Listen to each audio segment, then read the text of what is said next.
this video is actually a request, and thank you so much for requesting this video. I'm honored to go ahead and channel this for you. So the question or the request was, can you tell us how Mother Mary, Lilith, and Kelly are leading the Me Too movement? So I'm going to just go ahead and get started and request to see if one of them wants to come forward or how we're going to do this, and we'll just move forward. So just give me one moment, please.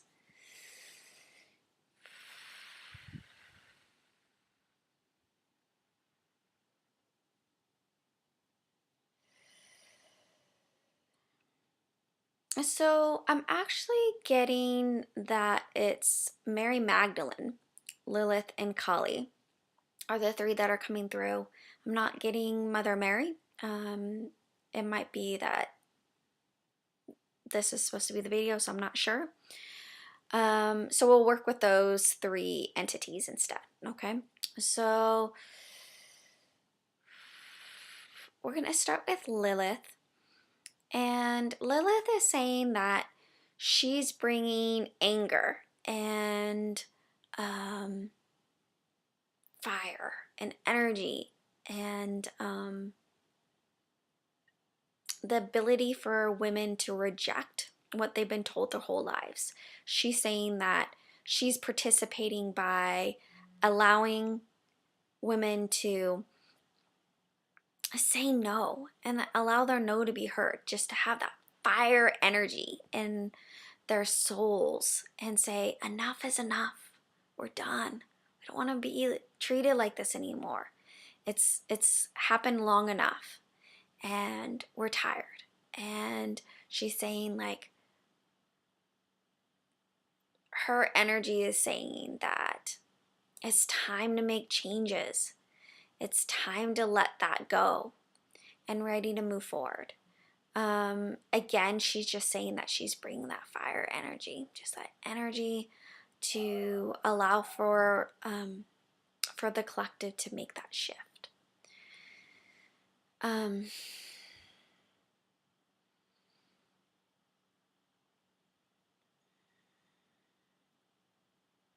Kali's a little more detailed, so hold on just 1 second. Let me see what she's saying. Kali's saying that she's unraveling, she's showing me that she's unraveling the web of deceit, that she's helping unravel that web of deceit, that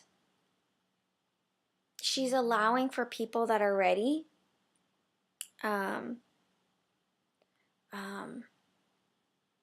to see the truth. So if you're ready, you can ask Kali to show you the truth of your situation, to see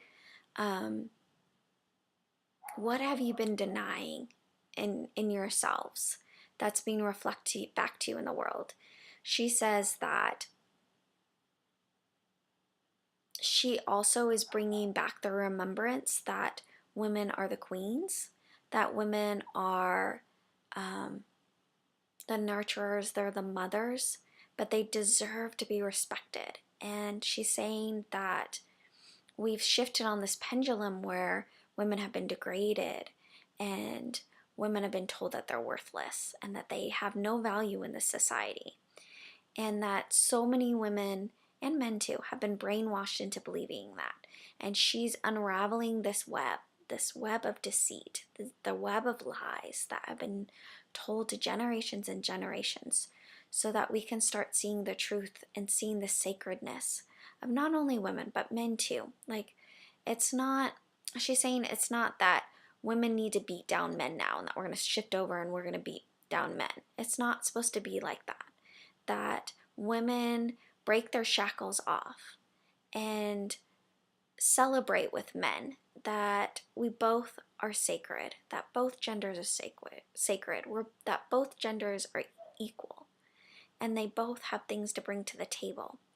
And it's about that integration of the masculine and feminine that we're seeing out in the world, and to welcome both aspects of ourselves and also both aspects of when we see it out in the world.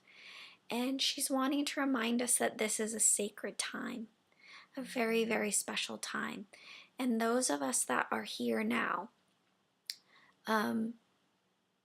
did a lot of work to be invited to be reincarnated at Earth at this time. And that we need to take that into account.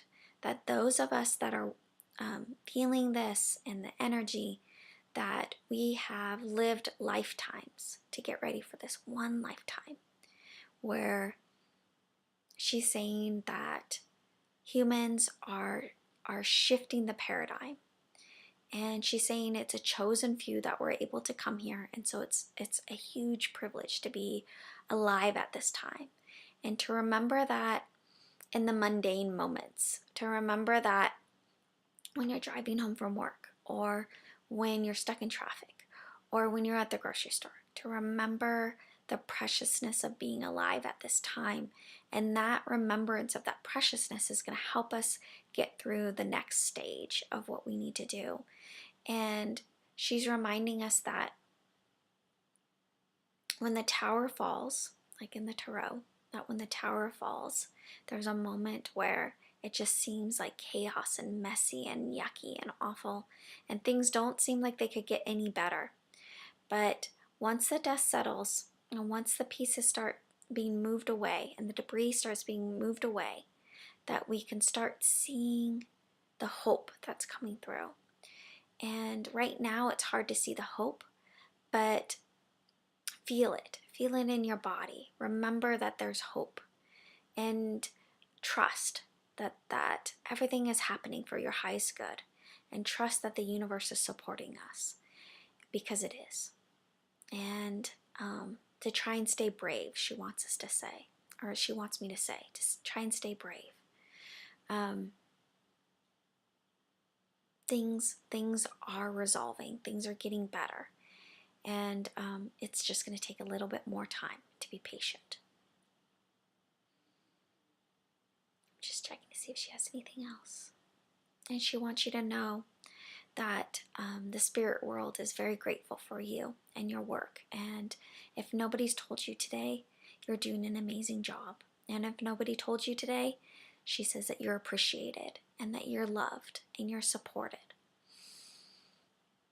And she wants you to know that she is always there for you. If you need additional help or guidance, to just call on her, and that she will do everything she can to be there for you. So I'm going to just give her some gratefulness too.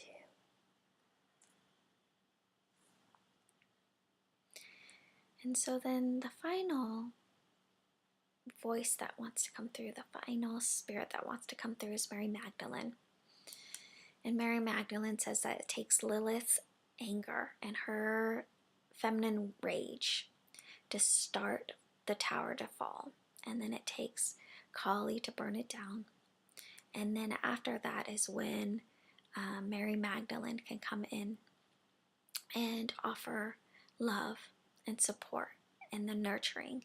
But it takes that wildness to burn everything to the ground, to start new. And she's saying that once this happens, then we'll usher into the divine feminine that has integrated both parts of herself, that is aware of the sacred sexuality and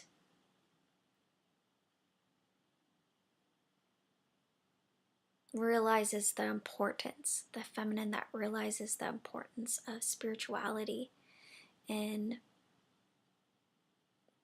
the mundane, realizes the spirituality even in what one might say is profane, to find that preciousness wherever. She talks about this new age that's coming in that we can get ready to experience, and it's this peacefulness, it's this openness, it's the expansiveness, it's the ability to manifest what you want when you want it. And to be able to do that, you have to integrate the aspects of yourself that are wounded. And she's saying that it's happening on such a huge collective basis, that so many people are doing their spiritual work and things are shifting. And we have this opportunity to live in this different way.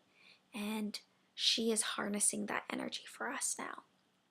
And she's saying that if you need support or if you need to feel nourished, to call on her, that she will bring that energy to you. And if you need to see what the future entails, or if you have specific questions, to call on her and ask her to show you the truth.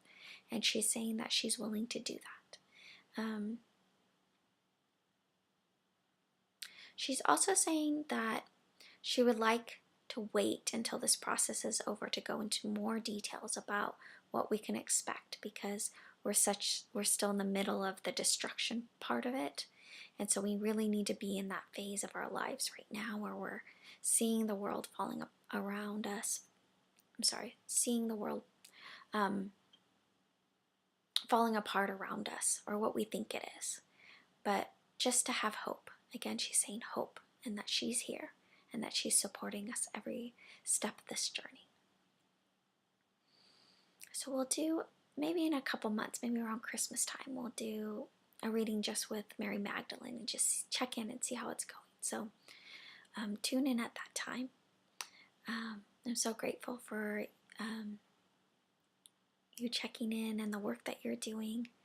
Again, if you need additional support, I'm available to do private readings. If you have something that you would like to see, please post it in the comments and I will get to it as soon as I can.